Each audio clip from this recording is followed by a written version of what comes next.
This is Fred Richani of TSC News here to recap UFC 193, Rousey versus Holm, November 13th, 2015. Well, technically November 14th, 2015, as it's after midnight.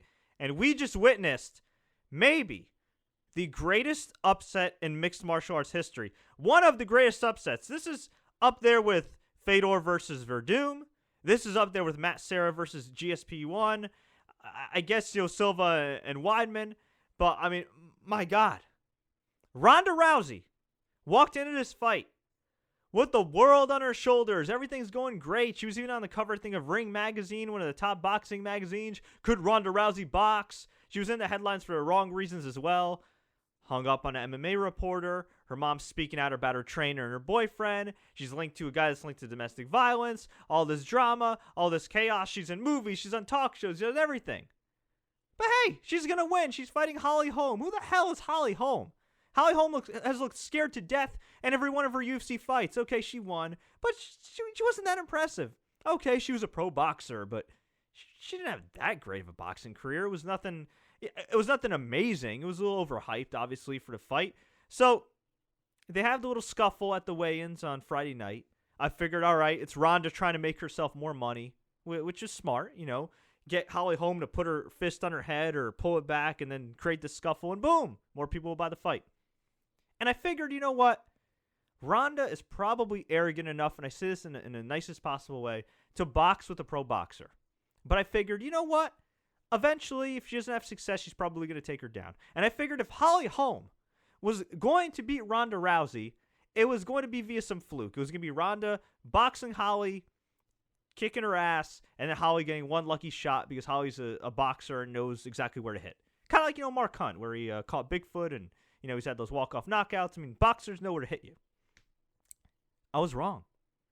Not only did Holly Holm win, and win in the second round, not only did she knock out Ronda Rousey, she systematically destroyed her. Ronda Rousey inexplicably started this fight standing. Well, I guess it is explicable after what I just said. And she got touched up, faces getting red, touched up. She did go, to her credit, she did try going for a takedown. Holly Holm escaped. There was a part of the fight where Holly Holm actually got a takedown and then got back up, which was just mind-boggling. So then, at the end of round one, Rousey's in the corner with her tax-frauding trainer, who has only one-star fighter, which is her, as he tries to cheat out the IRS, and he gives her some really crappy advice like he always does. And I figure, all right, Rousey's just going to keep it standing a little bit, bum rush her, push her up against the cage, clinch, take her down, or at least try to. Wear out Holly Holm. I mean, the usual Rousey MO, right? No. She kept boxing. And she kept getting hit. And she kept getting hit. And before my very eyes, I saw the greatest champion in women's MMA history get tagged, get hit with a vicious head kick, get hit with some strikes on the ground, and lose her title. That's right. Holly Holm is your new UFC women's bantamweight champion. And it's not just the shock of her winning, it's the shock of how she did it. So now people ask, well, what's next for Ronda? Well, Ronda's got a bunch of movies lined up. Ronda already signed on the dotted line. Financially, she'll be fine. I think what's next is the obvious. A rematch. Holly Holm versus Ronda Rousey 2, which is going to make the UFC a whole lot of money. And this just made the women's division a hell of a lot more interesting. Rowdy Ronda Rousey, said that she probably won't be available to fight again till UFC 200, which is in July, which is UFC's big event, kind of like the WrestleMania or whatnot. There is some temptation to book Holly Holm against somebody else, like Juliana Pena. But if I'm the UFC, here's what I do.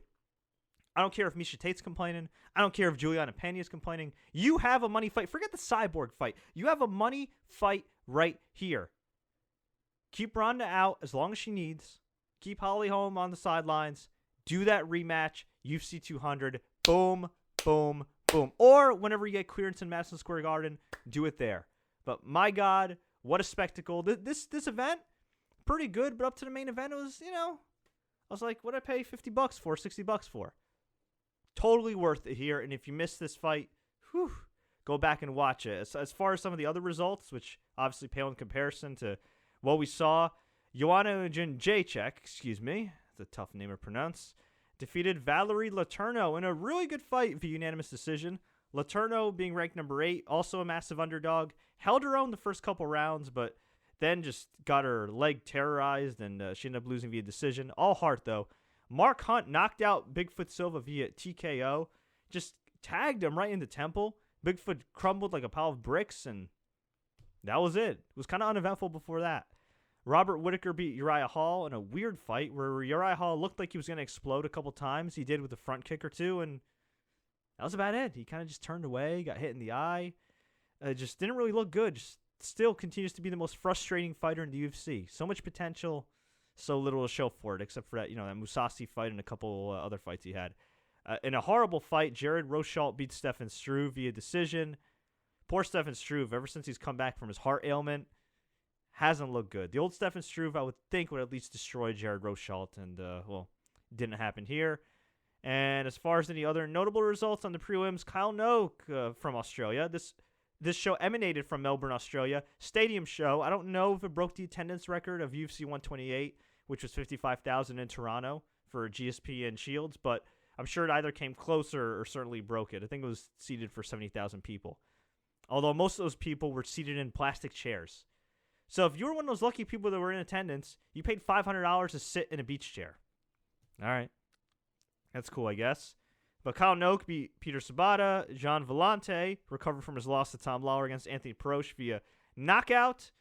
And that's about it. I mean, look, you look at the other results, but there's one headline that will remain etched in MMA history, and that is Holm beats Rousey. Unbelievable. But folks, I want to hear from you.